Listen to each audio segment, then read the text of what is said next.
सोचो, बड़ा सोचो। Big think if you want to think.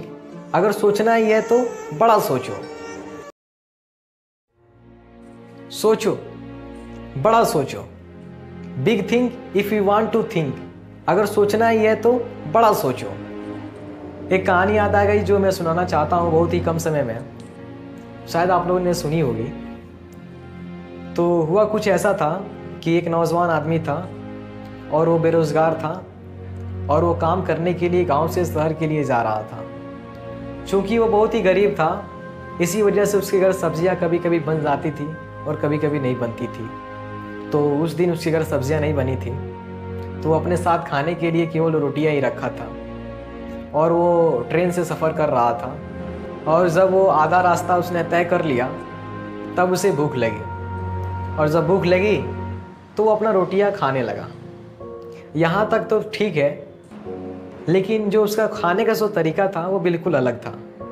वो रोटियों को ऐसा तोड़ता था और टिफ़िन के पास ले जाता था, फिर टिफ़िन से मुंह में लाता था, फिर रोटी तोड़ी, फिर टिफ़िन में ले गया, फिर मुंह में लाया, जबकि उसके टिफ़िन में सब्जियां थी ही नहीं, लेकिन वो ऐसा खा रहा था जैसे कि उसके टिफ़िन में सब्जियां हैं। फिर जो आसपास के जो लोग बैठे थे उनको बहुत ही अजीब लगा और बहुत ही अजीब हरकत लगा। तो उनमें से एक बहुत ही बेचैन आदमी थे और जिनसे रहा नहीं गया, तो उन्होंने पूछ लिया कि भाई ये बताओ कि तुम्हारे टिफ़िन में सब्जियां है ही नहीं, लेकिन तुम ऐसे खा रहे हो कि जैसे कि तुम सब्जियां से खा रहे हो। तो फिर ये आदमी बोला कि हाँ, टिफ़िन में सब्जियां नहीं है लेकिन अचार है। फिर ये आदमी और ही आश्चर्य में पड़ गया कि टिफ़िन में कुछ नहीं है, ये कह रहा है कि अचार है। तो फिर उस आदमी ने कहा कि मैं अचार सोचकर रोटी को खा रहा हूँ।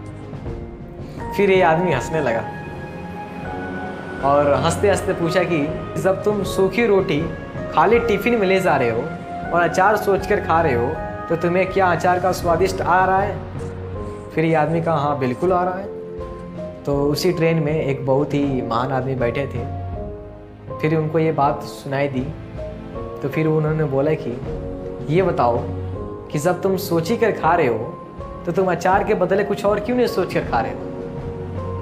अरे तुम चिकन सोच कर खाते, तुम मटन सोच कर खाते, तुम सीख कबाब सोच कर खाते, सबका स्वादिष्ट तुम्हें मिलता, लेकिन तुमने अचार क्यों सोचा? फिर वो आदमी कहा हाँ ये तो बात है कि मैं चिकन सोच कर खाता तो मैं चिकन का स्वादिष्ट मुझे मिलता।